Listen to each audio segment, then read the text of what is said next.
हम सब रामाश्रम परिवार के सदस्यों का मालिक को बहुत बहुत शुक्रिया कि उसने हमें उनका वंशज बनाया। और बाबूजी के विषय में सुनकर एक ही बात मन में गूंज रही है तो बंदा मगर अल्लाह अल्लाह। देखा है कहीं ऐसा नूर हक जलवा रब सल्ले अल्लाह। अब न है ऐसा हमारे बज़ में ख्याल में, न दुकाने आईना साज में। अब हमारी कल्पना में भी ऐसा व्यक्तित्व कहीं दूर दूर तक दिखाई नहीं देता। और न उस दुकान आईना साज में है, वो भी उन्होंने भेजा। और पंचभूत शरीर पूर्ण करने के पहले ही वो सारा अस्तित्व साहब जी में विलय हो गया। और उसका हम कितने वर्षों तक सुख उठाते रहे, उठा रहे हैं और उठाते रहेंगे। सचमुच ये बड़े सौभाग्य की बात है। बाबूजी का जन्म 19 जुलाई 1890 को हुआ। है तो जयंती का समारोह उनके, मगर जयपुर वाले साहब बताया करते थे कि चूंकि वर्षा काल में वहाँ बहुत असुविधाएं हुआ करती थी, तो उसे देवोत्थानी एकादशी के पावन पुण्य पर्व पर स्थानांतरित कर दिया गया ताकि आने वालों को असुविधा ना हो। पहले इतनी सुविधाएं थी नहीं, कच्चा सब कुछ मकान था, तो वो उनको असुविधा ना होने की वजह से इसे देवोत्थानी पर्व पर शिफ्ट कर दिया गया था। भाई साहब बड़े प्रेम से महात्मा रहस्यभाई लाल जी उनके किस्से सुनाया करते, क्योंकि वो उन्हीं के पवित्र आवाहन से ही इस धरा पे उतरे थे। ये खास विशेषता थी तो उन्हें खास तो होना ही था। कुछ तो वो प्रेमवश सुनाते ही थे, लेकिन उसमें कुछ हमारे अचेतन को प्रशिक्षित करने का भाव भी था, क्योंकि हम नितांत अनाड़ी नितांत अधम बिल्कुल अलग किस्म के थे, जो उनके श्रम ने सींच कर कुछ सिखाया। एक प्रसंग वो सुनाते थे बड़े भाव विह्वल होकर। अब इस समय वही प्रसंग दिमाग में चमक रहा है बहुत ज्यादा, क्योंकि अभी अभी लक्ष्मी भाई ने पढ़ा है कि उनके लिए अपनापन पूरी दुनिया में बिखरा हुआ था। कोई अपनी संतान अपनी हो ऐसा नहीं था, सत्संग के सारे लोग अपने थे। और उस अपनत्व का ही ये प्रमाण दे रही है घटना। एक बार की बात है, बाबूजी साहब के बड़े पुत्र महात्मा राम बिहारी लाल जी बीमार पड़ गए। बीमारी बढ़ती गई, डॉक्टर वैद्य सबकी दवा, किसी की दवा कारगर ही नहीं हुई। जब बीमारी बढ़ने लगी तो एक दिन वो अपने मित्र पंडित रघुनाथ प्रसाद दुबे जी, कोई सत्संगी सज्जन थे, उनसे ऐसे ही प्रवाह में कह गए कि मेरे हृदय से बिल्ले का सारा मोह निकला जा रहा है। बिल्ले उनके पुत्र का प्यार का नाम था। अब ये सुन के उन्होंने पूछा कि कारण पूछा, तो कारण में वो पर्दा डाल गए, एकदम कारण छिपा गए, बात बदल गए और दूसरी बात करने लगे। धीरे धीरे तबीयत बिगड़ती चली गई। अब बाबूजी तो स्थिर चित्त स्थित प्रज्ञ शांत महात्मा थे। माँ तो माँ ही थी, वो भी बहुत ममतालु माँ।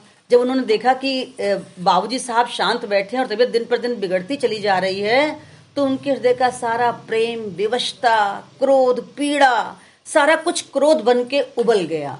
और उस क्रोध में वो बाबूजी से कुछ कुछ कहने लगी, जो कहना उनका हक था। कैसे संत हो, आगे वो उन्हीं का हक है, हमारे मुंह से दोहराने का उसका कोई लाभ नहीं है, वो कह सकती थी। और जब उन्होंने ये कहना शुरू किया तो उनकी पीड़ा और विवशता देखकर बाबूजी की भी आंखें भर आई। संत हृदय नवनीत समाना, दया से पिघल उठे। जब पिघल उठे तो उनको आदेश दिया, अच्छा जाओ तश्तरी में जल ले आओ। तश्तरी में जल ले आओ कहते ही अंधेरे में रोशनी चमकी कि बाबूजी का इतना ही कहना बहुत था। उनके तो पाँव में बिल्कुल चक्र लग गया। उन्होंने तश्तरी में जल भरा, रखा उनके सामने। बाबूजी ने उसमें कुछ पढ़ा, फूका और दुआओं में दोनों हाथ फैला दिए।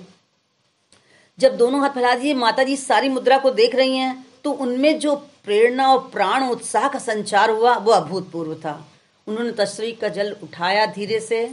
बाबूजी का कक्ष कच्चा था, खस्ता हाल मकान था। उनके विशाल परिवार में होने के कारण हमेशा तंग दस्ती बनी रही थी।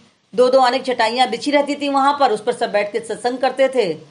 भैया राम बिहारी जी का कक्ष अलग था, जहां वो लेटे थे चारपाई पर। तो तश्तरी उठा के धीरे धीरे वहां चली वो।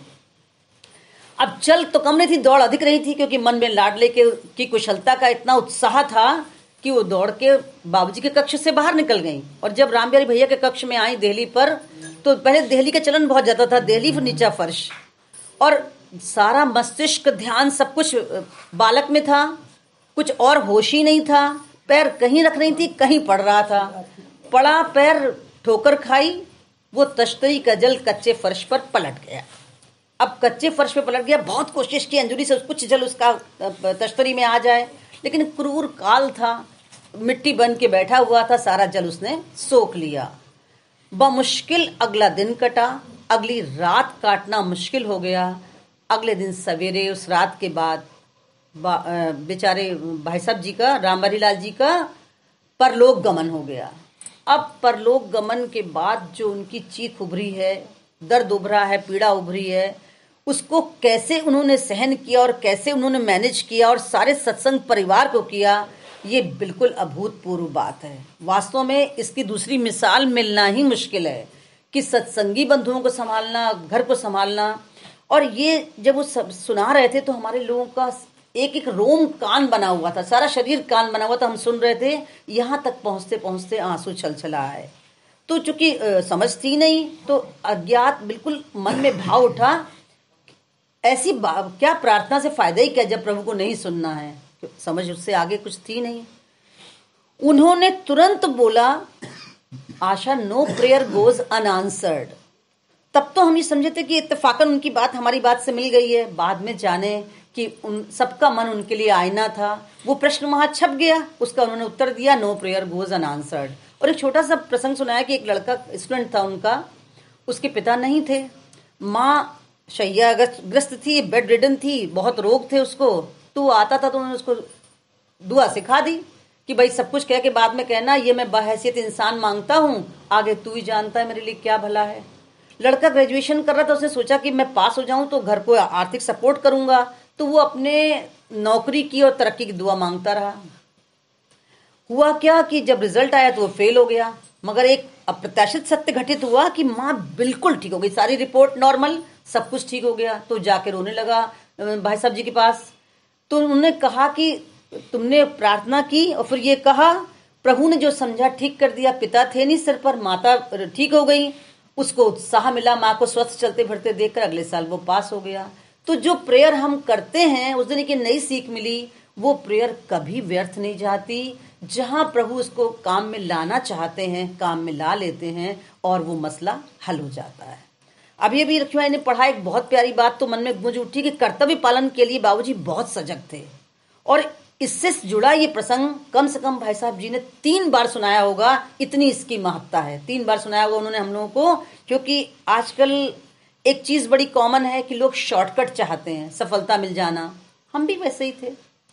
तो जॉन एलिया का एक शेर है बहुत प्यारा कि मैं गहराई में उतरना चाहूं, पर मैं गहराई सतह पर चाहूं, कि मुझे और गहराई में उतरने में तो बहुत श्रम है, सतह भी मिल जाएगी तो कहीं जाना नहीं पड़ेगा। तो वो शॉर्टकट का हाल सब जगह था। तो उन्होंने एक प्रसंग शुरू किया कि भाई बाबूजी महाराज अपनी बड़ी बिटिया शांति देवी के लिए वर देखने जयपुर आए। जयपुर वो पहुंच गए और उसके बाद कभी एकांत के क्षणों में अपने अनुज महात्मा अवध बिहारी लाल जी, जो भाई साहब के पिताजी थे, उनसे बैठ के वार्तालाप करने लगे। बड़े आत्मीय क्षण थे। तो बोले, उनको बता दिया, बोले देखो मुझे मालूम है यहाँ विवाह संबंध होगा नहीं। तो अवध बिहारी जी महाराज को बड़ा आश्चर्य हुआ, अरे तो आप आए क्यों यहाँ, अर्थात इतना यात्रा का कष्ट आपने क्यों उठाया। तो मुस्कुरा के बोले, 2 पल तो देखते रहे, अनुज के मुख को ताकते रहे कि देखो कितनी ऊंची बात है, अभी इसने पकड़ी नहीं है। बोले एक बात बताओ, फकीर हूं, मुझे सब दिखता है, तो क्या इसका ये अर्थ है कि मैं जो स्वाभाविक मानवोचित कर्तव्य है उनका त्याग कर दूं, उनको छोड़ दूं। और सबसे बड़ी बात है, समर्पण, ईश्वर प्रेम और भक्ति का अर्थ कर्म त्याग नहीं है, कर्म के फल का त्याग है। इतनी सुंदर बात थी, मैं आया हूं, जो मेरे लिए उचित है वो कर्म मैं करूंगा ही करूंगा, क्योंकि मानव के लिए प्रयास, कर्म, उद्योग सबसे प्रथम है।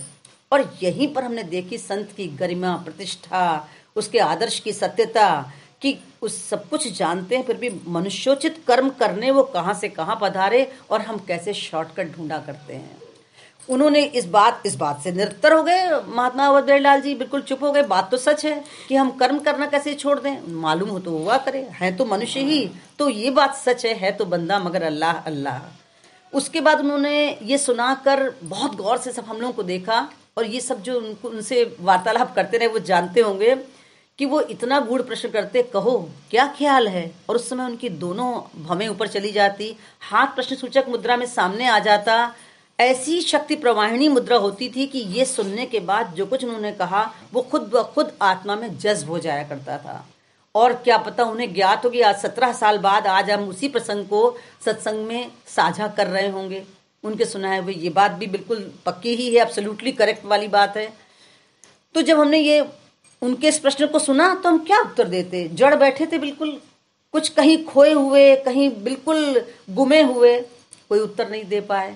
मगर इसका प्रैक्टिकल एक देखने को मिला पिछले संडे को कि देवेंद्र भाई के बड़े पुत्र जीवन धन आए हुए थे, तो वो बातें करने लगे। वार्तालाप में उन्होंने बोला कि आंटी मैं सारा हम बड़ी बड़ी मीटिंग्स होती हैं, मैं सारे नोट्स तैयार कर लेता हूँ, उसमें AGM, GM, DM, MD और DGM सारे बड़े बड़े अधिकारी उपस्थित होते हैं।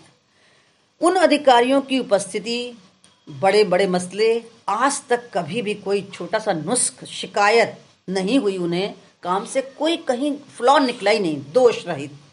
क्योंकि मैं सारा काम पहले कर लेता हूँ, फिर मैं रखता हूँ बाबा अब आप देखिए।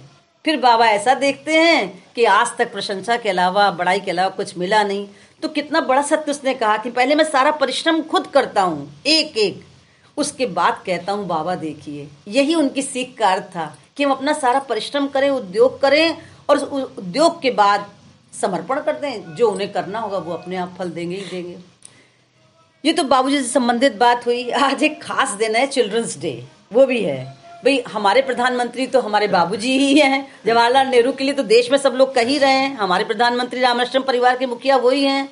तो हम उनसे एक सारे सदस्य मिल के विनय करते हैं, वो मौज दिला दे तू साकी, वो मौज दिला दे तू साकी, मैं खाने की ऐसी शोहरत हो, मैं खाने की ऐसी शोहरत हो, और रिंदों से जमी हो ये महफिल, और जिक्र तुम्हारा होता हो, हमारा होता हो, तुम्हारा होता हो।